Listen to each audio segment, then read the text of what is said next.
નમસ્કાર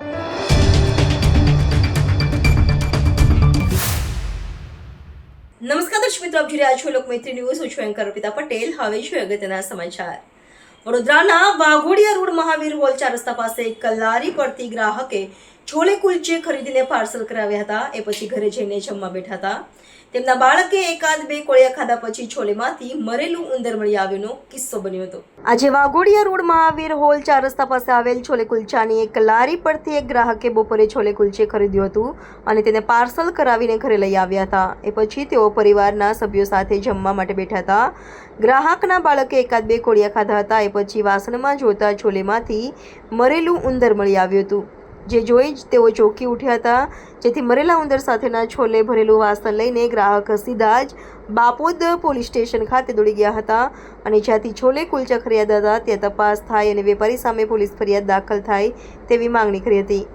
અંજલિબેન મહેશભાઈ પરમારે આ બાબતે બાપોદ પોલીસ સ્ટેશનમાં અરજી આપી હતી. દુકાનદારની અટકાયત કરવામાં આવી હતી અને વધુ તપાસ હાથ ધરી હતી. Bureau report Himanshu Joshi, Lokmaitri news, Vadodara. Parmar છે. આજ રોજ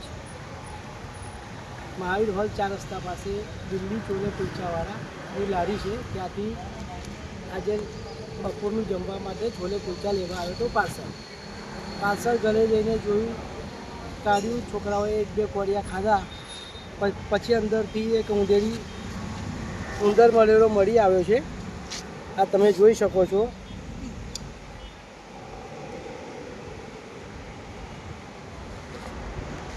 એની જાણ અમે બાપોદ પોલીસ સ્ટેશનમાં કરી છે.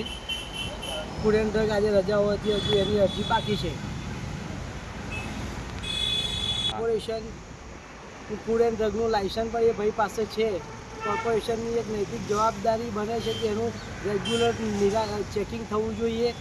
રેગ્યુલર રાબેતા મુજબ એનું ક્વોલિટી ટેસ્ટિંગ થવા જોઈએ. અમારે જેવા સવારથી સાંજ લગીને 200-300 માણસે એના ત્યાંથી છોલે કુલચા જમ્યા પણ છે અને પાર્સલ બી લઈ ગયા છે. એ લોકોના હેલ્થનું શું? હેલ્થની જવાબદારી કોણ લેશે?